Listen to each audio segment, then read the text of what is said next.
नमस्कार, आप सभी का बहुत स्वागत है आईएनडी स्पेशल में। आपके साथ मैं हूं विवेक पांडे।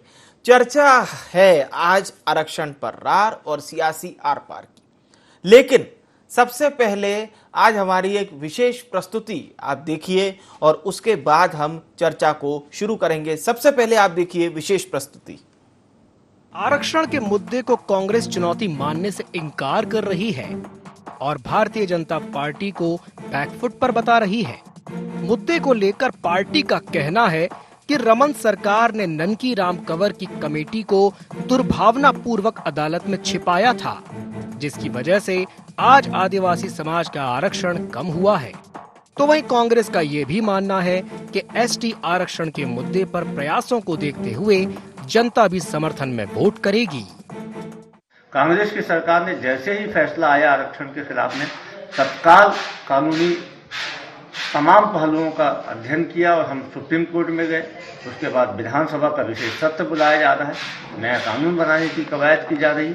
ये हमारी प्रतिबद्धता को दिखाता है। दूसरी तरफ भारतीय जनता पार्टी की नीयत दिख रही है, बदनीयती दिख रही है। दूसरी तरफ भूपेश बघेल की सकारात्मक पहल दिख रहा है और आदिवासी समाज इसको देख रहा है। इसलिए हमें भरोसा है कि हमारे पक्ष में ही मतदान होगा। दूसरी तरफ पूर्व नेता प्रतिपक्ष धर्मलाल कौशिक ने विशेष सत्र को औचित्यहीन बताया। कहा कि जब कोर्ट में आर्गुमेंट की तैयारी थी तब वे फेल हो गए। जिन बातों को रखना चाहिए वो नहीं रख पाए। हिंदुस्तान में ऐसे कई राज्य हैं जहां 50% से ज्यादा आरक्षण है। इसके साथ ही विशेष सत्र को महज नौटंकी और दिखावा बताया। जब कोर्ट में आर्गुमेंट हो रही थी, बहस की तैयारी थी, ये वहां पर फेल हो गए। जिन बातों को रखना चाहिए नहीं रख पाए। आज ये बोल रहे हैं कि समाज के लोग तीनों प्रदेश में चले जाएं, जहां पर आरक्षण 50% से अधिक है, उनकी जाकर के समीक्षा करें, उनको देखें, आकलन करें। मैं प्रदेश के मुख्यमंत्री से पूछना चाहता हूं कि हिंदुस्तान में ऐसे भी प्रदेश है जहां पर 50% से ज्यादा आरक्षण है। आखिर उनका आरक्षण बहाली क्यों है? उनको आरक्षण का लाभ क्यों मिल रहा है? आपके आने के बाद में आरक्षण उनके खत्म हो गए। अपने नाकामी को छुपाने के लिए यह सत्र बुलाया गया है, जो आपका मतदान होना है, और इसलिए 1 तारीख और 2 तारीख को सत्र बुलाए हैं, केवल महज एक नौटंकी करने के लिए, कि आदिवासी समाज को दिखाने के लिए कि मैं आपके साथ खड़ा हूं। कुल मिलाकर भानु प्रतापपुर उपचुनाव में आदिवासियों का मुद्दा पार्टियों के बीच सियासत का नया मुद्दा बन गया है। भाजपा एक तरफ ये दावा कर रही है कि आदिवासियों के मुद्दे को लेकर भानु प्रतापपुर में कांग्रेस की मुश्किलें बढ़ सकती हैं, तो वहीं दूसरी तरफ विशेष सत्र का ऐलान करने के बाद कांग्रेस अपनी जीत तय मानकर चल रही है। हालांकि 8 दिसंबर को आने वाला नतीजा सभी कयासों को क्लियर जरूर कर देगा। आईएनडी 24 के लिए रायपुर से कैमरामैन मनीष हरपाल के साथ निधि प्रसाद की रिपोर्ट। तो इस रिपोर्ट के माध्यम से आपने देखने की कोशिश की और हमने समझाने की कोशिश की कि आखिर ये पूरा मुद्दा क्या है। चर्चा में हमारे साथ कुछ खास मेहमान जुड़ चुके हैं। अभय नारायण राय जी हमारे साथ जुड़ चुके हैं, वरिष्ठ प्रवक्ता हैं छत्तीसगढ़ कांग्रेस के। लक्ष्मी वर्मा जी हमारे साथ जुड़ चुकी हैं, वरिष्ठ प्रवक्ता हैं भारतीय जनता पार्टी छत्तीसगढ़ की। बहुत स्वागत है। और छत्तीसगढ़ के बहुत ही चर्चित वरिष्ठ पत्रकार उचित शर्मा जी भी हमारे साथ चर्चा में जुड़ चुके हैं। बहुत स्वागत है आप सभी मेहमानों का। अभय जी, इतना फास्ट फॉर्म चल रही है कांग्रेस, आप लोग तो बिल्कुल चुनौती नहीं मान रहे, और जो सुशील आनंद शुक्ला जी कह रहे हैं कि भाई चुनौती बीजेपी के लिए, लेकिन क्या कांग्रेस के लिए चुनौती नहीं है? या कांग्रेस को लग रहा है कि इस मुद्दे पर प्लस पॉइंट अभी भी कांग्रेस का ही बना हुआ है? विवेक पांडे जी, जहां तक आरक्षण का मुद्दा है, आरक्षण पर रार आपने डिबेट में पहला लाइन में लिखा है, और सियासत की आर पार। तो कांग्रेस पहले दिन से कह रही, जिस दिन से फैसला हाईकोर्ट का आया है, पहले दिन से कह रही है कि हम 32% आरक्षण के साथ हैं, और 32% आरक्षण कैसे बहाल होगा कोर्ट के माध्यम से, इसकी पूरी ईमानदारी से हम तैयारी कर रहे हैं और काम कर रहे हैं। रहा भारतीय जनता पार्टी का सवाल, पूरे प्रदेश में 4 साल में तो न इनके पास नेता मिले इनको कि किसके नाम पे चुनाव लड़ेंगे, न भूपेश बघेल सरकार की किसी योजनाओं पे उंगली उठाने का मौका मिला, आरोप लगाने का मौका मिला। इनके पास ना मुद्दा है, ना नेता है, ना इनके पास नियत है। नियत शब्द इसलिए उपयोग कर रहा हूं कि 15 साल जब इनको मौका था, तो आज ये मौका क्यों आया कोर्ट में? 2012 से कोर्ट में ये मामला चल रहा है। ननकी राम कंवर की अध्यक्षता में आपने समिति बनाई, समिति ने अपनी रिपोर्ट जमा कर दी। आप रिपोर्ट को प्रस्तुत नहीं कर सके कोर्ट में, आपने कोर्ट में पक्ष कमजोर रखा। और आज आप, अभी धर्मलाल कौशिक जी ने एक शब्द कहा है, मैं आपत्तिजनक मानता हूं उसको। डिबेट के माध्यम से मैं निवेदन करूंगा कि वो नेता प्रतिपक्ष रहे हैं, वो पूर्व विधानसभा अध्यक्ष रहे हैं, हमारे बिलासपुर के विधायक हैं। नौटंकी शब्द आदिवासी भाइयों के लिए क्या नौटंकी है भाई? आरक्षण के साथ खड़े होना, 32% की उनकी बात करना, कांग्रेस की नौटंकी नजर आ रही है आपको? नौटंकी तो 15 साल आप लोग कर रहे थे। फिर भी मैं सरकारी लोगों को, विपक्ष के लोगों को, जो पूर्व की सरकारों में रहे, उनको नौटंकी शब्द नहीं कहूंगा। तो भारतीय जनता पार्टी का अपने शब्दों के चयन पर भी कंट्रोल नहीं है। इनकी एक राष्ट्रीय नेता आई थी जो बस्तर में बोली कि हम थूक देंगे तो बह जाएंगे। वो थूकी कि नहीं थूकी नहीं मालूम, वो बह गई। एक नितिन नवीन जी इनके हैं, बिहार से आए हैं, वो बोलते हैं मूर्ति की क्या हो सकता है? अरे आप तो छत्तीसगढ़ की क्या हो सकता है, छत्तीसगढ़ की संस्कृति क्या हो सकती है, सब बोलेंगे आप लोग अपने जुबान पे कंट्रोल रखिए, अपने काम को आप करिए। और अगर 1-2 तारीख को हम नौटंकी कर रहे हैं तो आप बहिष्कार करिए, आप बच जाइए सत्र में। हम देखते हैं कि नौटंकी कौन कर रहा है जी। 32% आरक्षण के साथ कांग्रेस है, कांग्रेस रहेगी। और जो कोर्ट ने निर्णय दिया है, कोर्ट के बारे में बहुत ज्यादा बोलने का कोई अधिकार हमको नहीं है। कोर्ट का निर्णय सब कोई मानते हैं, लेकिन अगर कोर्ट ने कोई फैसला दिया है तो सुप्रीम कोर्ट में उसी दिन चैलेंज हो गया है, स्टे का प्रयास हो रहा है। और जिस दिन सुनवाई होगी आदिवासी भाइयों के पक्ष में जाएगा। और पूरे के पूरे आदिवासी भाई इंदिरा जी के समय थे, नेहरू जी के समय थे, कांग्रेस के साथ थे। और आज भूपेश जी के समय भी, आज राहुल जी के समय भी, आज सोनिया जी के समय भी आज कांग्रेस के साथ हैं। और निश्चित रूप से भानु प्रतापपुर का जो उपचुनाव हो रहा है, उसमें भारतीय जनता पार्टी के 4 साल की सरकार के लिए बोलने को कुछ नहीं है। तो ये कोर्ट के फैसले को चलिए लक्ष्मी जी से हम पूछने की कोशिश करते हैं। आदिवासी भाई जानते हैं कि भाजपा कांग्रेस किसके साथ है और आरक्षण कौन बचाएगा। ठीक है, भाजपा का क्या कुछ रवैया है इस महत्वपूर्ण मुद्दे पर? जी लक्ष्मी जी, पहली बात तो अभय नारायण जी उस बात को खंडन कर रहे हैं जिसमें कौशिक साहब इसको नौटंकी बता रहे हैं विशेष सत्र को लेकर। क्या विशेष सत्र, पहली बात तो यही करता हूं कि विशेष सत्र आपको दिखावा क्यों नजर आ रहा है, यानी कि आपकी पार्टी को? ये 4 साल हो गया है संजीदगी से इस आरक्षण के बारे में कांग्रेस ने कभी संजीदगी से काम नहीं किया है। और जैसे ही भानु प्रतापपुर का चुनाव आया है तो कहीं ना कहीं ये जनता के बीच ये दिखाना चाहते हैं कि कोर्ट का फैसला जो भी हो, हम अपने विधानसभा के माध्यम से हम पारित कर रहे हैं इसको, आदिवासी आरक्षण को।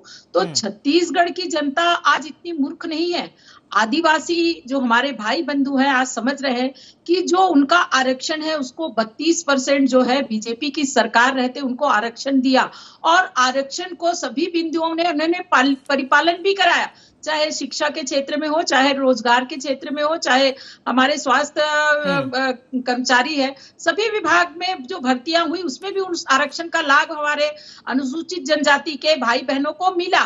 लेकिन जैसे ही कांग्रेस की सरकार आई और ऐसा क्या हो गया कि इन्होंने 4 साल तक के उस कोर्ट में तथ्यात्मक डाटा पेश नहीं कर पाए हैं। अभी तक इनकी कमेटी बनी है, अब कमेटी बना रहे हैं ये, और उनको फिर से सर्वे के लिए भेज रहे हैं अलग अलग राज्यों में, जबकि अब छत्तीसगढ़ के अलावा अलग अन्य राज्यों में भी, कई राज्यों में जो आरक्षण है वो 50% से अधिक है। तो कहीं ना कहीं महज दिखावा करके ये जनता को जो है गुमराह करने का काम कर रहे हैं, और खासकर आदिवासी भाइयों को। आज आदिवासी समाज के लोग पूरे प्रदेश में आंदोलित हैं, और निश्चित रूप से वो भारतीय जनता पार्टी जो आज विपक्ष में है उनकी ओर देख रहे हैं कि आपने जो आरक्षण दिया उसको किस कदर आज कांग्रेस की जो सरकार आई है वो उन भाइयों को गुमराह करके उनके अधिकार को छीनना चाहती है। क्योंकि कहीं ना कहीं आज 4 साल तक इन्होंने जो तथ्यात्मक डाटा नहीं पेश किया है, इसके कारण जो है कोर्ट में ये केस है वो खारिज हुआ। चलिए ठीक है, आपने डेटा का बात किया है तो मैं अभय जी से भी सवाल लूंगा। उससे पहले हम उचित जी का रुख करते हैं। उचित सर, अब ये जो 1 दिसंबर 2 दिसंबर की तैयारी है, यानी मैं डेट इसलिए भी बता रहा हूं क्योंकि हमारी नजर 5 और 8 पर भी है, यानी संपूर्ण छत्तीसगढ़ के लोगों की, खासतौर से भानु प्रतापपुर की तो है। पर सर इतने बिल्कुल मैं इसको कहूंगा कि क्रूशल टाइम में 1 और 2 का ये जो विशेष सत्र है, ये सरकार के लिए कितनी बड़ी चुनौती आप देखते हैं, अगर केवल हम सत्र पर बात करें तो? देखिए, सत्र ये एक ऐसा विषय है जिसमें पक्ष भी रेडी है और विपक्ष भी रेडी है। मेरा मतलब 32% आरक्षण के लेके जी, दोनों जी, ही अनुसूचित जनजाति के लिए 32% आरक्षण के लेके सैद्धांतिक रूप से दोनों ही पक्ष विपक्ष एग्री है। अब बात आती है प्रोसेस की, सिस्टम की, कि जिस सिस्टम पे पूर्व में अदालत में कोर्ट में लगाया गया था, वो सिस्टम में जितने भी दस्तावेज तर्क दिए गए थे वो नाकाफी थे जी। उस नाकाफी की वजह से ये जो परिणाम आए हैं उसको वो सरकार भी देख रही है और विपक्ष भी देख रही है। अब केवल और केवल अपनी तरफ से हम गंभीर प्रयासरत है ये दिखाने की कोशिश सत्तारूढ़ पार्टी की निश्चित तौर पर रहेगी, और यही है जो अभी एक विशेष सत्र बुलाया गया है और उस पर अध्यादेश लाया जाएगा। वो कोशिशें, वो तमाम कोशिशें होंगी कि जिसपे वो बता सके कि हम आपके लिए ईमानदार प्रयास कर रहे हैं। जो भी हुआ हो अदालत कोर्ट के द्वारा, जो भी रिजेक्ट हुआ है या जो हम अपने तर्क नहीं दे पाए, ढंग से हम प्रस्तुत नहीं कर पाए, जो भी कारण रहा हो, लेकिन हम विशेष सत्र लाके ये एक्चुअली विंडो ड्रेसिंग भी बोल सकते हैं, एक प्रयास भी बोल सकते हैं, आप ये भी कह सकते हैं कि उन आदिवासियों की जो नाराजगी को दूर करने की एक भरपूर कोशिश है। ये एक, इसमें आप ऐसे समझ सकते हैं। हाँ, अब इसकी रहा आपने जो डेट बताई कि जो डेट है, समय है, तो डेफिनेटली चुनाव के कुछ दिन पहले की ये डेट निश्चित की गई है, तो राजनीति तो इसमें नजर आती है। अब कोशिश है, हर व्यक्ति राजनीति करता है, चाहे पक्ष हो विपक्ष हो, और एक इतना बड़ा दल 32-33% हमारे यहाँ उस अनुसूचित जाति जनजाति के लोग हैं जिसकी संख्या लगभग 1 करोड़ होती है हमारे छत्तीसगढ़ में, तो डेफिनेटली उनको अपनी तरफ आकर्षित करने के लिए ये सत्ता पक्ष का अपना एक प्रयास। अब उसमें आगे इस तरीके से कितने सफल हो पाते हैं, क्योंकि उसमें अब सुप्रीम कोर्ट सत्य और तर्क मांग रही है। अब तथ्य तर्क देने के बाद कोई रिजल्ट आएगा, ये हकीकत है। हकीकत ये भी है कि इसके कोई भी निर्णय, जो मुझे छोटी समझ में आता है मेरी समझ को, कि इसके कोई भी निर्णय जो है वो सदन से नहीं, वो तो अदालत से ही आएंगे, कोर्ट से ही आएंगे, उच्च से नहीं आएंगे तो उच्चतम से आएंगे, लेकिन रिजल्ट जो है वो वहीं से आएंगे।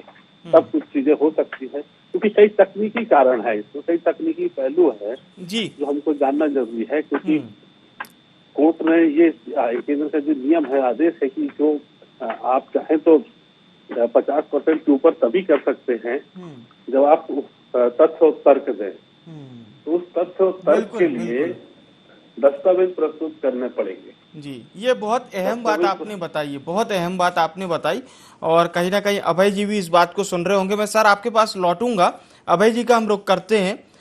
सर, लक्ष्मी जी का ये कहना है, यानी बीजेपी का, कि ये जो बीते 4 वर्ष निकले, इस दौरान सरकार की ओर से क्या कुछ प्रयास किए गए, और उन्हें ऐसा लगता है कि भानु प्रतापपुर उपचुनाव से पहले ही क्या ये सत्र को लेकर रस्साकसी हुई, इससे पहले आप लोगों की क्या योजना थी, ये बीजेपी पूछ रही है। विवेक जी, ये मामला 2012 से चल रहा है। बिल्कुल। 18 तक बहन लक्ष्मी वर्मा जी की पार्टी की सरकार थी जी। 6 साल में आपने क्या किया, अगर हम भी ये पूछें। लेकिन कोर्ट के मामले में किंतु परंतु नहीं होता जी। कोर्ट को जो तथ्य दिखे, बिल्कुल, कोर्ट ने अपना एक फैसला दिया, और कोर्ट के फैसले को लेकर ना तो हम बहुत कर सकते हैं, ना उस पर बात कर सकते हैं। कोर्ट के मामले कोर्ट में तय होंगे। अभी उचित शर्मा जी ने कहा कि इसका परिणाम कोर्ट से आएगा। सरकार को जो तथ्य रखना है, सरकार का जो पक्ष है, ये 32% के पक्ष में अगर सरकार खड़ी है तो तथ्यात्मक बात रखेगी। उसके लिए ही ये सत्र बुलाया गया, उसके लिए ही 3 राज्यों में जहाँ 50% से अधिक आरक्षण चल रहे हैं, वहां अध्ययन करने के लिए कमेटी बना के भेजी गई। भारतीय जनता पार्टी अपने स्तर पे क्या प्रयास कर रही है, ये उसको बताना चाहिए। और मैंने कहा ना कि भारतीय जनता पार्टी बहुत हताश है, बहुत ही छत्तीसगढ़ में कोई स्थिति बनते दिख नहीं रही है। अभी बहन के मुंह से निकल गया कि छत्तीसगढ़ की जनता मूर्ख नहीं है। हम डिबेट में बैठे हैं, जनता के लिए बैठे हैं। छत्तीसगढ़ की जनता इस डिबेट को देख रही है, तो कम से कम शब्दों का चयन हम लोग जब करें तो निश्चित रूप से ऐसे शब्द करें जो किसी को बुरा ना लगे, क्योंकि बहुत सारे शब्द हैं जिनको हम बोल सकते हैं। जनता तो हर 5 साल में अपना फैसला लेती है और बहुत अच्छा फैसला लेती है। विधानसभा में जनता ने 68 सीट देके अगर कांग्रेस को बैठाया तो 9 सीट, 11 में से 9 सांसद भारतीय जनता पार्टी को दिए। वो 9 के 9 सांसद क्या प्रयास कर रहे हैं, केंद्र सरकार इसमें क्या प्रयास कर रहा है, वो लोग कोर्ट में क्या मदद कर रहे हैं, इसका भी तो जवाब आना चाहिए। आदिवासी क्षेत्रों में भी आपके सांसद जीते हैं, आपके विधायक भी जीतते रहे हैं। और जहां तक भानु प्रतापपुर उपचुनाव के बार बार इसे जोड़ा जा रहा है, दुर्भाग्यवश मनोज मंडावी जी हमारे बीच नहीं रहे। एक ईश्वरीय घटना घट गई, वो उनके कारण उपचुनाव हो रहा है। ये उपचुनाव नहीं भी होता, ये फैसला आता, इसमें बात होती, सत्र होता, उपचुनाव से जोड़ने की मानसिकता भारतीय जनता पार्टी का मुझे समझ में नहीं आ रहा है। ये सत्ता के लिए इतने पागल क्यों हुए जा रहे हैं। सत्ता बदलती है, आज हमको दी है, कल आपको देगी, कल आपको देगी, आज हमको देगी। तो सत्ता इस चुनाव से क्यों जोड़ रहे हैं। इससे पहले भी 4 उपचुनाव हुए हैं। आपने तो खैरागढ़ को कहा था ये सेमीफाइनल है, इसमें हम सब कुछ प्रयास कर रहे हैं। दोनों राजनीतिक दल प्रयास करेंगे, अपनी अपनी बात रखेंगे, और हम तो विकास के मुद्दे पर, आदिवासियों के उत्थान के मुद्दे पर, भूपेश सरकार की योजनाओं के मुद्दे पर उस चुनाव को लड़ेंगे। आप कहाँ आरक्षण को बीच में ला रहे हैं, लेकिन आपके पास इस मुद्दे के अलावा कोई मुद्दा नहीं है, इसलिए आप इसमें बात कर रहे हैं। तो भारतीय जनता पार्टी में अभी भी अपील करूंगा। चलिए मैं लक्ष्मी जी से पूछ लेता हूँ कि क्या 9 सांसद है, भाजपा क्या मदद करेगी, भाजपा कैसे इसके साथ है, संवैधानिक मदद कैसे करेगी, केंद्र सरकार ने क्या मदद कराएगी, इस पर बात करें, इसका जवाब दें। जी बिल्कुल। लक्ष्मी जी। अभय जी, आप जो आरोप लगा रहे हैं, निश्चित रूप से हमारे सांसद जो है वो यहाँ पे काम कर रहे हैं। मैं आपसे पूछना चाहती हूँ कि आप इस प्रदेश से हटके 3 राज्यसभा सांसद बनाए हैं, लेकिन मुझे लगता है शायद वो यहाँ की जनता को, मुख्यमंत्री को छोड़ के शायद किसी को नहीं पहचानते हैं। तो इसका जवाब चाहिए मुझे। और साथ साथ देखिए, विकास की बात कर रहे हैं। मैं अभय जी आपने कहा, मैंने सुना। अभय जी सुनिए, बड़ा देखिए अभय जी, ये संवाद बहुत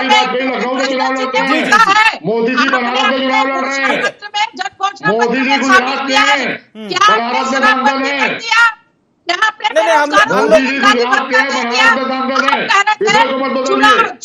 अभय जी परस्पर संवाद करें। पहले लक्ष्मी जी अपनी बात रखें, फिर आप अपनी बात रखिए। मोदी जी गुजरात के हैं, बनारस में सांसद क्यों है, उत्तर प्रदेश में कैसे नहीं आपके पास, कहीं ना कहीं चुनावी आप जनता के प्रति। चलिए ठीक है, मैं आप दोनों के पास पुनः लौटता हूँ। उचित जी का हम एक रुख करते हैं। बड़ी अच्छा जो हमारा संवाद हो रहा था, ये सतत चलता रहे। आप दोनों बहुत ही वरिष्ठ हैं सियासत में भी, और बहुत अच्छी नब्ज भी समझते हैं छत्तीसगढ़ की। बने रहिएगा आप दोनों हमारे साथ। उचित सर, बहुत सेंसिटिव मुद्दे होते हैं, तो जाहिर सी बात है पार्टी के वरिष्ठ नेता भी क्यों ना हो, कई बार उन मुद्दों पर अपना आपा खो देते हैं, क्योंकि वो जनता से जुड़े सीधे मुद्दे, उनको भी पता है कि जो बातें वो कर रहे हैं वो कहीं ना कहीं वो जनता तक पहुंच रही है। पर सीधी बात ये रहेगी सर, अगेन वही सवाल जो मैंने पहले पूछा था, उसका थोड़ा सा दायरा और बड़ा कर देता हूं। छत्तीसगढ़ से ये जो चर्चा चलेगी ट्राइबल्स के आरक्षण को लेकर, तो क्या ये जो आसपास के हमारे जो अगल बगल के राज्य हैं जहां पर ट्राइबल्स की संख्या ज्यादा है, आप समझ गए होंगे मैं किन राज्यों की बात कर रहा हूं, वहां पर भी ये बात छुएगी सर? देखिए, उनके यहाँ तो जो व्यवस्था है वो इससे बेहतर ही है, क्योंकि उन्होंने जिस तरीके से अपनी बातें रखी, झारखंड की बात कर रहे हैं, उड़ीसा की बात कर रहे हैं, आप जो महाराष्ट्र का ये गढ़चिरौली वाला जो पार्ट है वो बात कर रहे हैं, तो उनकी स्थिति यहाँ से बेहतर है। उसी प्रदेश को भी हम देखने जा रहे हैं, आंध्रा में भी है एग्जाम्पल, तो वो देखने की हम व्यवस्था कर रहे हैं, और एक कमेटी बना के, और अन्य प्रदेश में किस तरीके से व्यवस्था है और किस तरीके से उन्होंने प्रस्तुत किया, और क्या तथ्य, तर्क और साक्ष्य उन्होंने दिए अपना पक्ष रखने को। क्योंकि अभी आरक्षण जो है 77% झारखंड में भी इसको ओके किया गया है, तो उनके रखने के तरीके, उसको प्रस्तुत करने के तरीके वो थोड़े से इतर है छत्तीसगढ़ से। तो छत्तीसगढ़ में ये जो है त्रुटियां तो हुई हैं, प्रस्तुतिकरण में त्रुटियां हुई हैं, मंशा में किसी की भी मैं फिर कहूंगा कि मंशा में न तो अभय नारायण जी की पार्टी को कहीं इसमें किंतु परंतु है, ना लक्ष्मी वर्मा जी की पार्टी को किंतु परंतु। ये इकलौता ऐसा विषय है जहाँ दोनों पार्टी ही, वो तो छोड़िए, जो तृतीय दल भी अगर होंगे, चाहे वो जेसीसी हो, चाहे वो आम आदमी पार्टी हो, इन सबको लेके वो भी उनकी मंशा भी वही होगी जो इन दोनों बड़ी पार्टी की है। तो इसमें कहीं भी सैद्धांतिक रूप से दोनों, अब मैं पहले भी कह चुका हूँ कि प्रक्रिया पे जरूर दोनों एक दूसरे के ऊपर एलिगेशन लगा रहे हैं कि भारतीय जनता पार्टी ने इसको ढंग से प्रस्तुत नहीं किया, और वो बीजेपी कह रही है कि भाई आपने इसको 4 साल से क्यों इसको रखे रहा, आपने क्यों नहीं किया, अभी क्यों कमेटी बना के बाहर भेज रहे हैं। प्रस्तुतिकरण की मिस्टेक आप इसको मान सकते हैं, जो बड़ी मिस्टेक है, लेकिन इसके कुछ दिन बाद अध्यादेश होगा, फिर उसके साथ उसमें कानून बनेंगे, तमाम वो चीजें आएंगी, और कानून बनाने के लिए हमको अपने तमाम वो तथ्य और तर्क देना पड़ेगा। ऐसा नहीं है कि एक्चुअली ये देखिए, यहाँ पे 2 बातें हैं कोर्ट में। एक तो 58% वाला जो है, तो ये 58% वाला रिजेक्ट हुआ है। जब ये रिजेक्ट हुआ है तो इसके बाद से एक और 72% वाला वो रिजेक्ट होना लाजिमी भी है, क्योंकि जब 58 वाला नहीं टिका कोर्ट में, तो 72% वाला कोर्ट में कहाँ से टिकेगा। तो इसमें कई किंतु परंतु और आने के हैं, जिसका समाधान जो है उच्चतम न्यायालय से ही आ पाएगा। बिल्कुल, ये बहुत अहम बात आपने कही है।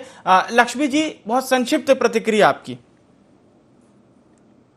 जी देखिए, कहीं ना कहीं कांग्रेस की मंशा है वो स्पष्ट नहीं है, और मुझे लगता है कि इस जो आज अनुसूचित जाति जनजाति के जो मुद्दे हैं यहाँ पे, उनको लेके संवेदनशील न होने के कारण आज ये स्थिति पे पहुंचे हैं।